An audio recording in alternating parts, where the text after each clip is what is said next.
দর্শক মণ্ডলী, আসসালামু আলাইকুম। পাইলস রোগের আধুনিক চিকিৎসা লেজার পদ্ধতি, সেটা কিভাবে করা হয়, কেন করা হয়, সেটা নিয়ে আমি আপনাদের সাথে আজকে কথা বলবো। আমি doctor Mohammad Mezbahul Bahar, colorectal and pelvic floor surgeon, সহকারী অধ্যাপক, কলোরেক্টাল সার্জারি বিভাগ, Shaheed Suhrawardy medical college, colorectal and pelvic floor surgeon, popular diagnostic centre, Dhanmondi, Dhaka. ইদানিং খুব বেশি শোনা যায় যে লেজার পদ্ধতিতে পাইলসের অপারেশন। দর্শক মণ্ডলী, লেজার একটি আধুনিক পদ্ধতি। আধুনিক অনেক পদ্ধতিই আছে, তার মধ্যে লেজার একটি। এই লেজার পদ্ধতির সুবিধা কী? লেজার দিয়ে অপারেশন করলে কাটাছেঁড়া কম হয়, সেজন্য দ্রুত রোগী কাজে যোগদান করতে পারে এবং হাসপাতালেও কম সময় রোগীকে থাকতে হয়।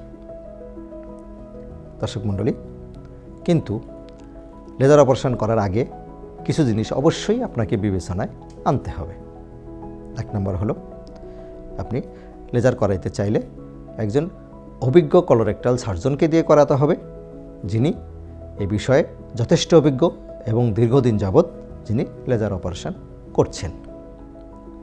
2 নম্বর, সঠিক রোগ নির্ণয়। কোন রোগের ক্ষেত্রে আমরা লেজার ব্যবহার করব?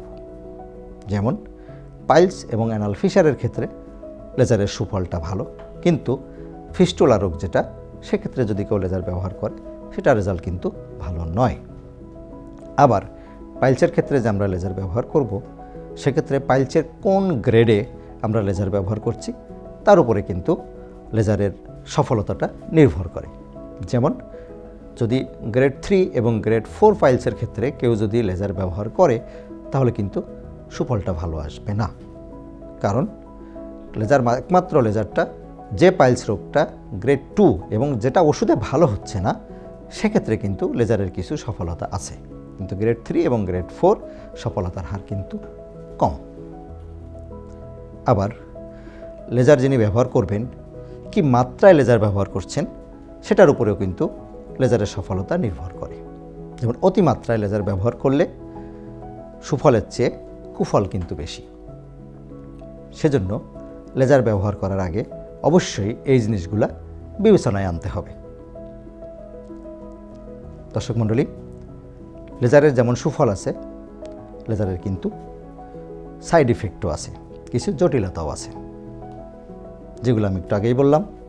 যদি সঠিক ব্যক্তি, যার অভিজ্ঞতা বেশি, তাকে দিয়ে যদি লেজার না করান, যদি সঠিক রোগ নির্ণয় না করে লেজার ব্যবহার করা হয়, যদি সঠিক মাত্রায় যদি লেজার ব্যবহার করা না হয়, তাহলে কিন্তু লেজারের এই জটিলতাগুলো হতে পারে। লেজারে কি কি জটিলতা হতে পারে? লেজার যদি অতি মাত্রায় ব্যবহার করা হয়, তাহলে কিন্তু জায়গাটা পুড়ে যেতে পারে। জায়গাটা পুড়ে গেলে ওখানে ঘা হতে পারে এবং ওখানে কিন্তু ফোড়া হতে পারে, ইনফেকশন হতে পারে, জটিলতা হতে পারে। আবার লেজার যদি খুব কম মাত্রায় ইউজ করা হয়, তাহলে কিন্তু আবার রোগটা ফিরেও আসতে পারে। দর্শক মণ্ডলী, আমার দীর্ঘ অভিজ্ঞতায় এবং আন্তর্জাতিক গবেষণায় দেখা গেছে যে যদি সঠিক মাত্রায় সঠিক রোগ নির্ণয় না করে যদি লেজার ব্যবহার করা হয়, তাহলে রোগী কিছুদিন যাবৎ, অপারেশনের পরে রোগী ভালো থাকেন, পরবর্তীতে এই রোগটা তার কিন্তু আবার ফিরে আসে। এটাতে আমরা আমাদের ভাষায় যেটা বলি যে শর্ট টার্ম আউটকাম ভালো, কিন্তু লং টার্ম আউটকাম ভালো নয়। কারণ অপারেশনের পরে উনি কিছুদিন ভালো থাকেন, এরপরে কিছুদিন পরে আবার দেখা যায় সে রোগটা তার আবার হয়ে যায়। এই জন্য দর্শক মণ্ডলী, যদি আপনারা লেজার ব্যবহার করতে চান, সেক্ষেত্রে তাহলে একজন অভিজ্ঞ কলোরেক্টাল সার্জন, যার পূর্ব অভিজ্ঞতা, লেজারের ক্ষেত্রে পূর্ব অভিজ্ঞতা যার বেশি, এবং যিনি সঠিক রোগ নির্ণয় করে সঠিক মাত্রায় লেজার ব্যবহার করবেন, তার কাছে লেজার করা যেতে পারে। তাহলে আপনার ভালো থাকার সম্ভাবনা বেশি।